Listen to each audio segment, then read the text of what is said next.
You're listening to an Airwave Media Podcast. Grown-ups, if there's a child in your life who is interested in, curious about, or fascinated by people and places from history, then my podcast, The Past and the Curious, might just be a hit in your home. From the invention of microscopes to world-traveling dogs to fashions of the 1890s, gold rush ghost towns, and audiences going wild for walking competitions, we've got a little bit of it all. Hosted by children's author and museum educator Mick Sullivan, that's me, the show is fun, funny, engaging, honest, and beloved by kids and parents alike. Find The Past and the Curious at all the usual podcast places. This episode is brought to you by our Patreon members. Thank you so much. You're the reason this podcast is still going. If everyone who listened to this podcast gave just $1 a month, we could both turn this podcast into a full-time job and be certain that we could keep it going throughout the pandemic and keep bringing you more episodes. It would be a win for everyone. If you're not a member and you're able to donate, go to patreon.com/ancienthistoryfangirl. Members get ad-free episodes, extra episodes about fascinating topics, and hilarious, mostly drunken conversations we've had with other podcasters and guests. Go to patreon.com/ancienthistoryfangirl and sign up today to join the fun. Getta's whole entourage, all of those people just got ganked.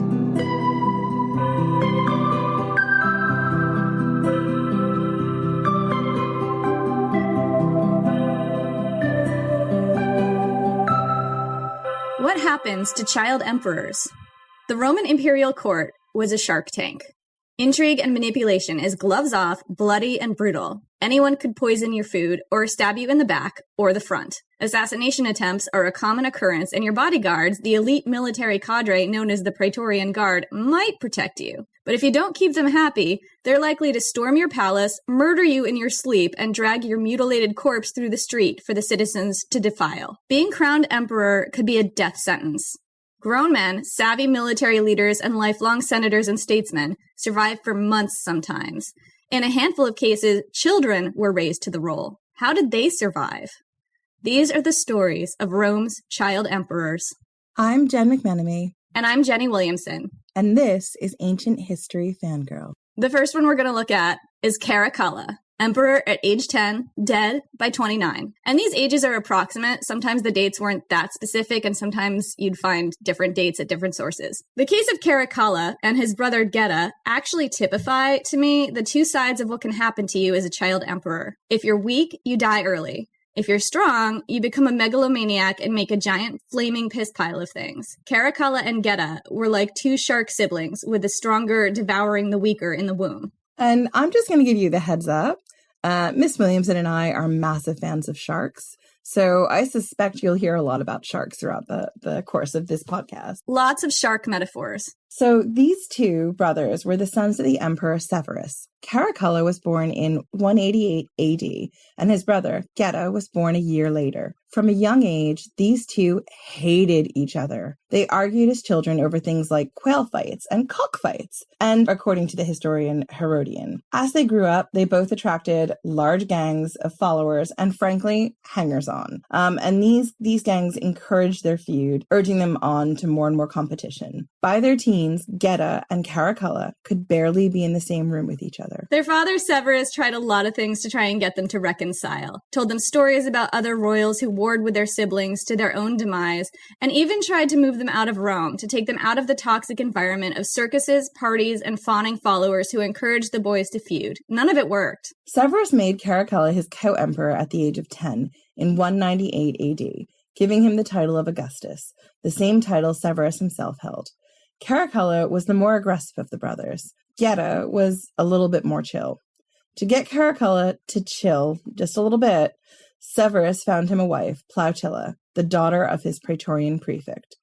Caracalla was married to her at 14, and Caracalla hated this girl. Their relationship, Jenny, reminds me a little bit of Joffrey and Sansa Stark from Game of Thrones. Caracalla constantly threatened to kill Plautilla, as soon as his father died and he became the sole emperor. In 208, the Emperor Severus got wind of rebellion in Caledonia, which is roughly analogous to modern-day Scotland. He packed up his court, his army, and his 2 dumpster fire sons and hauled everyone up to Caledonia to stamp out this rebellion, even though he himself was over 60 years old by now and had terrible gout and had to be carried around in a litter. So he was not combat ready. No. I think that what he really wanted to do was just get his sons out of Rome any way he could, and this was an excuse. Yeah, I mean, it's a smart move on his part. So this situation lasted for 3 years. Severus fell sick on this campaign and put Geta in charge of the administrative affairs at the camp, and Caracalla was in charge of the military strategy. Caracalla paid little attention to actually winning this war. He was primarily concerned with getting the army to obey him alone and not his brother Geta. He thought his father was taking too long to die, so Caracalla tried to convince his doctors to hasten his father's end. Severus died in 211, leaving Caracalla and Geta in sole charge at the ages of 23 and 22, respectively. Caracalla immediately went on a murder spree, killing the doctors who refused to kill off his father, murdering the tutors who'd raised them because they'd urged him to make peace with his brother, and killing off lots of family friends who attended his father during his death. But Caracalla couldn't get the army to obey him solely. Out of necessity, he agreed to share power with his brother, and the two returned to Rome together with their father's ashes. During this journey, they fought constantly. They refused to eat together. Both brothers were afraid the other would poison them. I mean, in ancient Rome, that's pretty good fear, to be honest. Yeah. Once in Rome, the situation only got worse. Caracalla and Geta barricaded themselves in different halves of the imperial palace. This kind of reminds me of those cheesy sitcoms where they draw a line down the room and each person gets half of the room. I mean, I have this memory as a kid of being on road trips with my parents and sitting in the back seat with my brother. And we divided the back seat into halves. And then we would needle each other by sticking half of our arm over the line. Did you never do this with your siblings? I totally did, but there was 3 of us, so there was never enough space. Although, to be fair, if anyone crossed that space, that was it. Exactly. It would be like, Mom, he's on my side. And then they would threaten to turn the car around. I feel like this is what's happening here, just on a mega level. I don't think we got the threaten to turn the car around. We got the, all right, now we're not going to stop for a bathroom break. We'd be like, no. Oh, see, that would have been punishing everybody. That's just perverse. Kind of is. I feel like it's a Caracalla strategy there. Yeah. So anyway, Caracalla and Geta tried to persuade each other's servants to poison or assassinate the other, and they warred in all things. So as you can imagine, Rome is suffering from their constant feuding. Yeah. When presiding over trials, they often handed out opposite opinions. And this was to the great detriment of people who were on trial. Yeah, what it seemed when I was reading about this was that people actually had to abide by whatever it was they handed out, and sometimes it would be conflicting. Can you imagine someone being like, you're guilty, you're innocent? Their mom, the Empress Julia, had tried everything to get the boys to reconcile. Caracalla came to her saying what she most wanted to hear, that he wanted to smooth things over with his brother, and could she please invite them both over so that they could have that conversation? Of course she said yes. And when Geta got there, Caracalla's soldiers struck him down. He died in his mother's arms, making Caracalla sole emperor. So later, Caracalla found his mother weeping over her dead son, and he didn't like it. I just can't even imagine that. So he threatened her with death for mourning his brother. And then he watched her very, very carefully. She was forced to laugh and to treat Geta's death as good news, even in private. Caracalla even went so far as to have his brother's memory erased from Roman history. This practice was called damnatio memoriae, and essentially it meant that this person, all of their effigies, all of their images, anything relating to them was destroyed so that they would be wiped out of the history of Rome. Usually this happened to emperors after their death because that's how reviled they were, and the Roman public were like, no, this did not happen on our watch. We're getting them out. We're going to pretend that never happened, or we're going to move on from that. Exactly. So right? To have it happen, to have an emperor do that to his brother is just kind of a big thing. It's a massive thing, especially considering his mother is still alive and she's not allowed to grieve him, and they have to pretend like this other child never existed. Caracalla made it a crime punishable by death to speak or write his brother's name. Well, that's part of this damnato memoriae. Like, it becomes a crime to mention this person. Right. You have a whole population of people who have to commit to collective amnesia. Yeah. After Geta died, Caracalla went on another murder spree. As you do. Well, as he does, apparently, slaughtering about 20,000 of Geta's friends, employees, and supporters, as well as their families. So Geta's whole entourage, all of those people just got ganked. He even put to death a chariot racer his brother liked. He also had his own wife strangled. He'd sent her into exile about 6 years earlier, along with her brother and possibly his own daughter, fulfilling his promise at 14 to have her killed. This is total Joffrey and Sansa on a whole other level. Right? Like I said, it was a crime punishable by death to mention his brother or write his name down. Anyone who named Geta in their wills had their belongings confiscated. Who would be dumb enough to put Geta in their will after all that? I don't know. I guess someone trying to send a message? I'm not quite sure what that message was. The message is, please execute me. That's the message. Maybe. So Caracalla's career as emperor after that was, let's just say, less than spectacular. He was absolutely obsessed with Alexander the Great. I mean, who isn't? I'm a little obsessed with Alexander the Great. Yeah, but do you claim to be Alexander the Great's reincarnation? I mean, sometimes. On Tinder dates. Ooh, now I've got a healthy fear of you, and I'm glad there's an ocean between us. Is this why I don't get second dates? I'm going to get back to the story now, folks. So Caracalla reorganized a 16,000-man chunk of the imperial army into an Alexandrian phalanx. He outfitted them with weapons and gear that Alexander's army would have used. But you need to bear in mind that this was 500 years after Alexander's time, so everything that he's giving them to fight with is all out of date. And he took this army and went and persecuted Aristotelian philosophers in Alexandria because there was an old story that said that Aristotle had a hand in Alexander's death. He also slaughtered a large number of Alexandrians during what was supposed to be a friendly visit there, because some of its citizens had once made fun of him. Just an aside here, if you're a fan of historical fiction like I am, there's a really good book called The Golden Mean by Annabel Lyon, which looks at that period of Alexander the Great's life where he was a student of Aristotle. We should put a note about that in the show notes and a link where you can get that book, because it is really great. I've read it too. Yeah, we'll put a link in. So the historian Cassius Dio, who was a Roman statesman who knew Caracalla personally, described him like this. This is the straight dope eyewitness account. He wished not only to know everything, but to be the only one to know anything. And he desired not only to have all power, but to be the only one to have power. Hence, he asked no one's advice and was jealous of those who had any useful knowledge. He never loved anyone, but he hated all who excelled in anything, most of all those whom he pretended to love most. And he destroyed many of them in one way or another. Many he murdered openly, but those he would send to uncongenial provinces whose climates were injurious to their state of health. And thus, while pretending to honor them greatly, he quietly got rid of them by exposing those whom he did not like to excessive heat or cold. Hence, even if there were some whom he refrained from putting to death, yet he subjected them to such hardships that his hands were in fact stained with their blood. I feel like if Caracalla wanted to execute me, he could send me to like Siberia or something, because I hate the cold. Yeah, I mean, anywhere where it's really dark all the time would just do me in. Yeah, so both of us would go to Siberia. Yeah, but I mean, that just, again, speaks to the wide reach of the Roman Empire that, you know, he could send them to these furthest north wastes and boiling equatorial areas. Well, not quite equatorial, but they had, you know, large chunks of North Africa, right? So, true. I mean, they didn't have Siberia. I'm sure Siberia is actually really beautiful, and there's probably some good cross-country skiing. So I'm probably unfairly maligning Siberia, and I might have a great time. I think you probably would. I mean, as much as I don't like the cold, it would be quite nice to see. I bet it's beautiful and unspoiled in places. Yeah, there's some really great forests with lynxes in them. Amazing road trip. Right. To Siberia. Let's do it.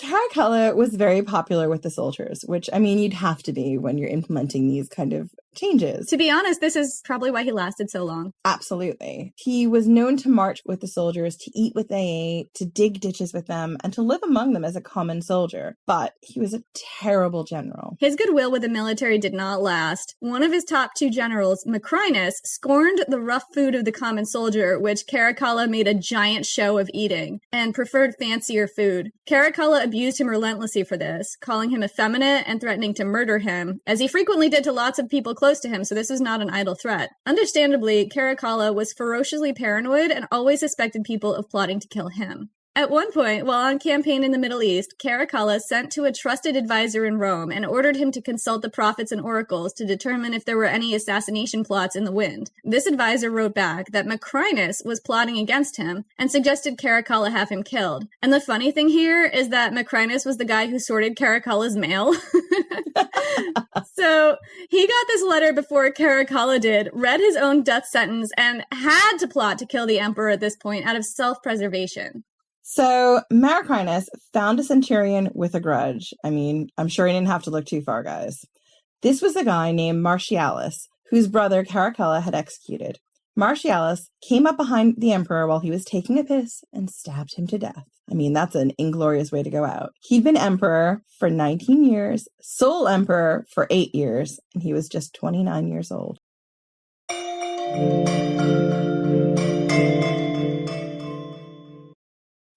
This episode is brought to you by Cologuard. Do you know what's really scary? Not screening for colon cancer when you turn 45. The Cologuard test is non-invasive, requires no special prep or time off work, and ships right to your door. In just 3 simple steps, Cologuard takes the scare out of colon cancer screening. If you're 45 or older and at average risk, ask your healthcare provider about the Cologuard test. Cologuard is available by prescription only. Learn more or request a prescription today at Cologuard.com/screen. This episode is brought to you by Redfin. You're listening to a podcast, which means you're probably multitasking. Maybe even scrolling home listings on Redfin, saving homes without expecting to get them. But Redfin isn't just built for endless browsing. It's built to help you find and own a home.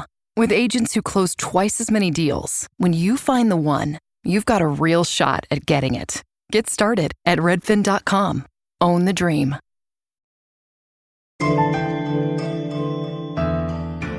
So that was Caracalla. So our next one is Elagabalus, emperor at age 14, dead by 18. After Caracalla's assassination, Macrinus, the general who was not having the common soldiers' food, declared himself emperor before the corpse was cold.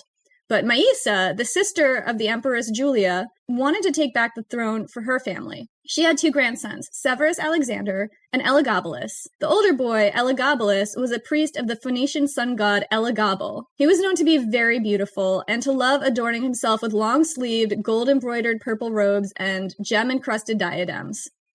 At this point, a large Roman garrison was stationed in Phoenicia, and grandmother Maisa started working with them, spreading the rumor that her grandson was actually the son of Caracalla, and that she herself, she had all of this money just literally burning a hole in her pocket, and she was itching to shower it on a deserving army. If only someone would step up and make her grandson emperor.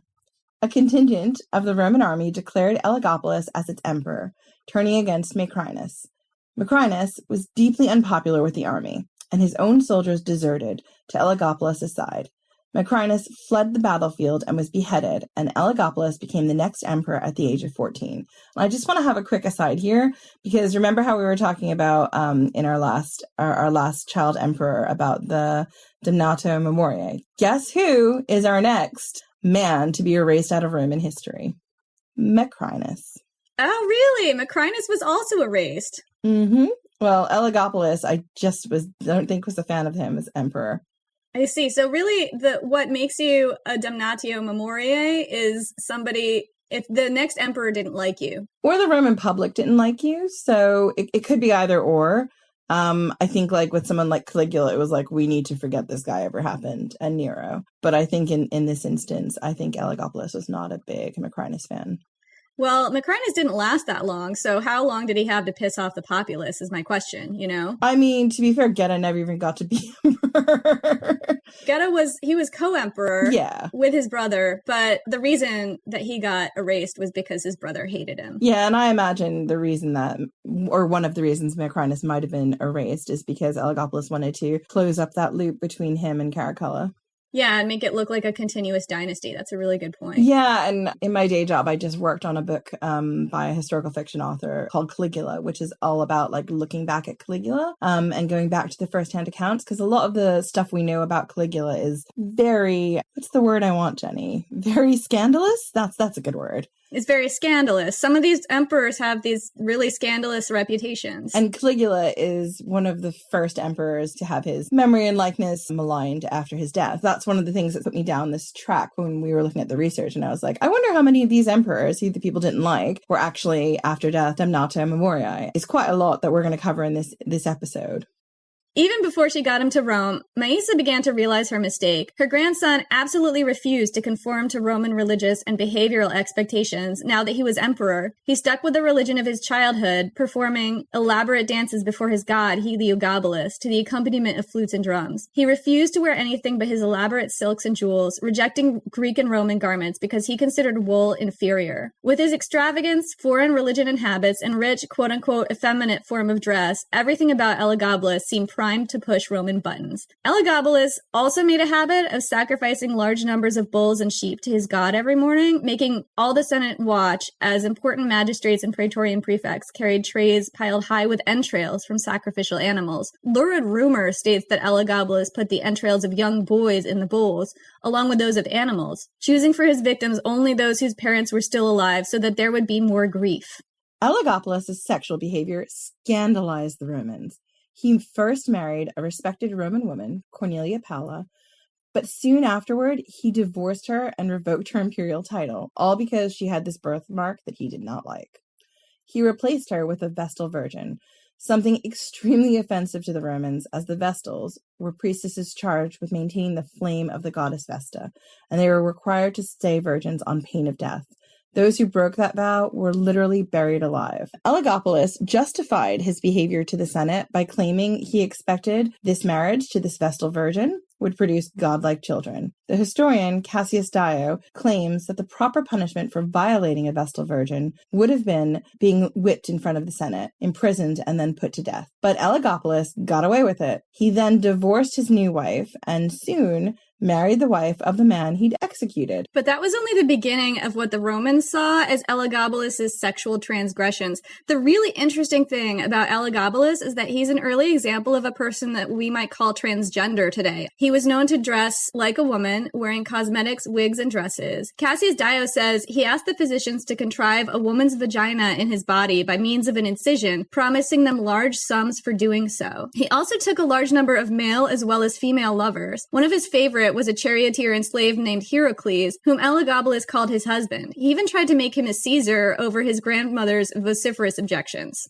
Another hobby Elagabalus had was to dress up as a woman and go to the seedier brothels. Eventually, he set up a brothel in the palace, and this reminds me a lot of Claudius's wife. They essentially said that she did the same thing. So anyway, he would stand at the door of this brothel he had in the palace and solicit people passing by, men who'd been hired by him to play his Johns. He made these guys pay for sex and bragged to people about how many lovers he had and how much money he made. Now, by talking about this stuff, I think it's really important to say that we're in no way suggesting that being trans or cross-dressing or sleeping with both men and women or being a sex worker are bad. That is definitely not true. Yeah. But one of the things that feels really important to me about the story of Elagabalus is the way that the Roman reaction to his gender performance shows us the roots of our own bigotry. At some points in history, the Romans were permissive of homosexual sex, at least between men, but nothing bothered them more than men exhibiting what they thought of as feminine traits. And among the worst insults you could give a man back then was to insinuate that he was in any way effeminate or like to take the penetratee role in sex.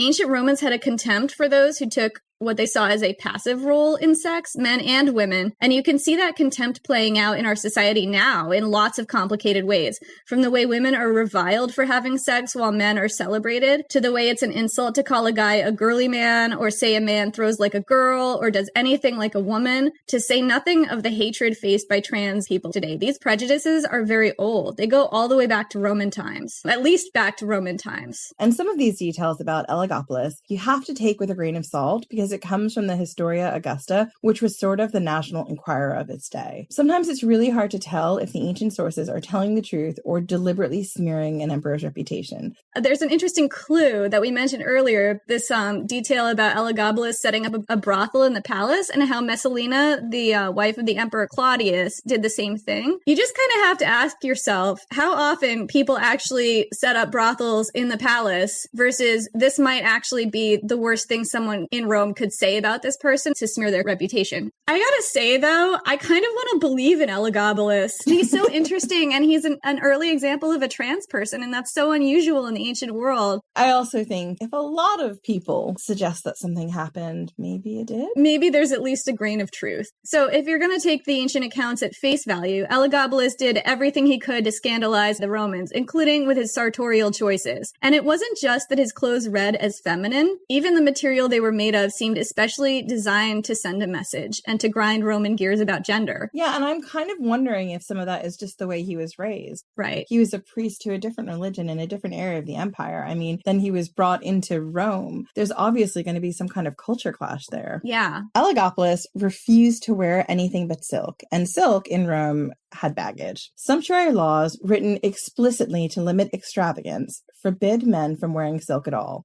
It was considered effeminate and immoral. Only women were allowed to wear it, and even then, those who did were side-eyed. Seneca the Elder said, "If materials that do not hide the body, nor even one's decency, can be called clothes, wretched flocks of maids labor so that the adulteress may be visible through her thin dress, so that her husband has no more acquaintance than any outsider or foreigner with his wife's body." So if a man wore silk at this time in the Roman Empire, it was explicitly a cross-dressing move. And Elagabalus also spoke out against wool, which the Romans were super into. There was a lot of Roman identity tied up in the clothes that they wore.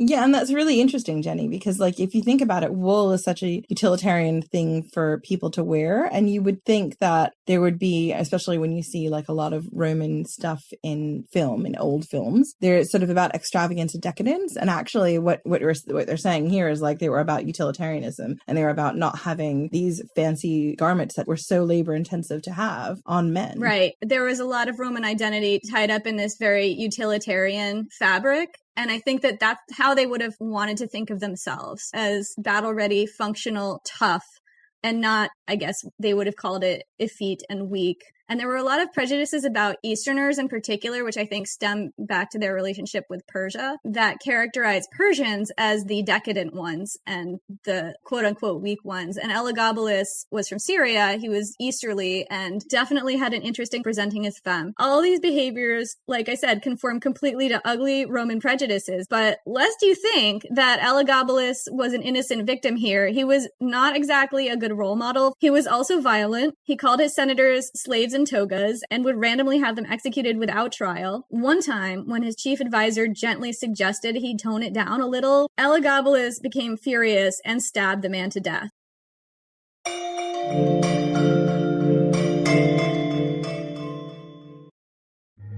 Instagram teen accounts have automatic protections for what teens see and who can contact them, plus time management tools. And Instagram will continue adding built-in safety features to help create age-appropriate experiences. Learn more about teen accounts and Instagram's ongoing work to protect teens online at instagram.com/teen accounts.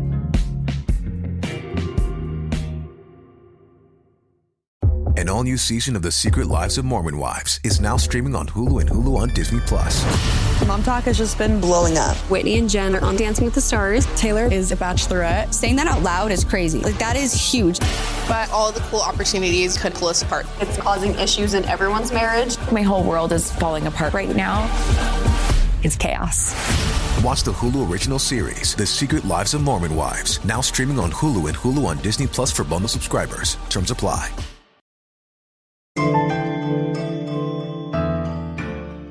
Elagabalus was also a great lover of party-based chaos. I mean, who isn't? Right? I'm not a lover of this kind of chaos, though. One time, he tied a few party guests to a water wheel that slowly turned as the other guests dined, drowning them by inches. He kept tame lions and leopards as pets, and he used to love letting them loose during his dinner parties. He also pulled a similar trick at the gladiatorial games, letting poisonous snakes loose into the stands. Apparently, a lot of people died and were injured. Another fun game he played was tossing gold and silver off a high tower and watching mobs of desperate people trample each other to get at the coins. The classicist Mary Beard draws a fascinating connection between Elagabalus' behavior and that of Colonel Gaddafi to make a point about despotic traits that appear to be universal. And this is from a Point of View episode on BBC Radio 4, and I'll put the link in the show notes. So she says, tyrants are responsible for all kinds of lurid disruptions to the normal rules of social life. She compares Gaddafi's cadre of high-heeled, heavily made-up female bodyguards with Elagabalus' new Senate, which was made up only of women. Up until then, women weren't even allowed to enter the Senate House, and Elagabalus was not doing this out of an urge to promote gender equality. He was also said to have leashed naked women to his chariot and forced them to drag him around.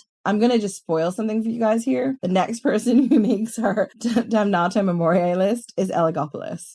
A big surprise!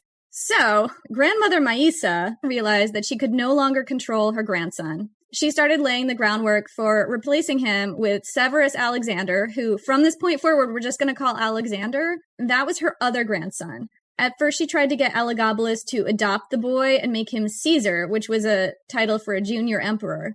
By this time, Elagabalus was 16 and Alexander was 12.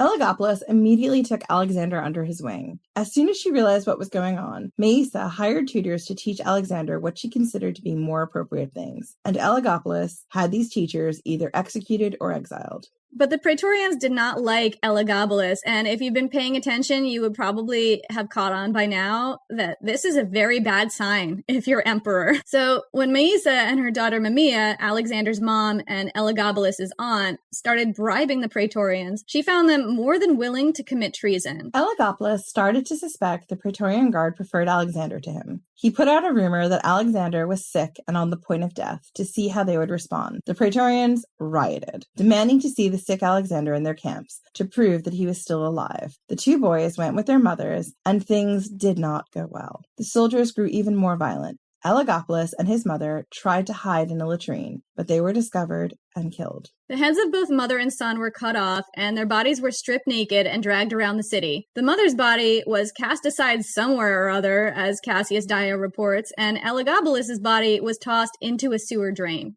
He was 18 years old. So that's it for today. Stay tuned for part 2 of Child Emperors in 2 weeks. And it's like, on that note. I know, on that very dark note of the second person who died taking a piss. Right. Well, so we don't know if Elagabalus was actually taking a piss in the latrine, although he may have been pissing himself. Well, exactly. So on that note, we're going to leave you for the second part of our Child Emperor series. Stay tuned. Stay tuned for more cheeriness. And before we go, we've just got to say one thing. We've been so shocked and so amazed in such a good way at the positive response we've had for the first few episodes. And guys, we just really want to say thank you. Yeah, I was pretty sure that for the first few of these, it would mostly be my dad listening. My mom. Right. We thought that it would be like maybe 5 people listening, mostly friends and family. And surprisingly, even people we don't know have listened to our podcast, and that's super exciting. Yeah, it's just been, we've been thrilled. Thank you guys, and please keep listening and telling your friends and leaving us reviews. Yeah, we really appreciate the feedback. Check us out on Instagram and Facebook under Ancient History Fangirl, and on Twitter as Ancient Hist Fan. And visit our website, Ancient History Fangirl, to read our show notes. We'll get some visuals of who these emperors were and things like that up there. Yeah, and don't forget to subscribe on iTunes, Google Play, SoundCloud, Stitcher, and literally anywhere else in the world you could possibly find your podcast so you never miss an episode. And don't forget to rate our podcast. It helps us build our audience. So to keep these stories going, we need to stay caffeinated. And coffee and tea aren't cheap, but you can help us. Go to our website, look in the bottom left-hand corner, and click on the button that says Buy Us a Latte. And anything you can give us will be helping to support us keeping the podcast going, hopefully getting better sound, and all kinds of things like that. Yeah, we appreciate all the help we get. Thank you so much.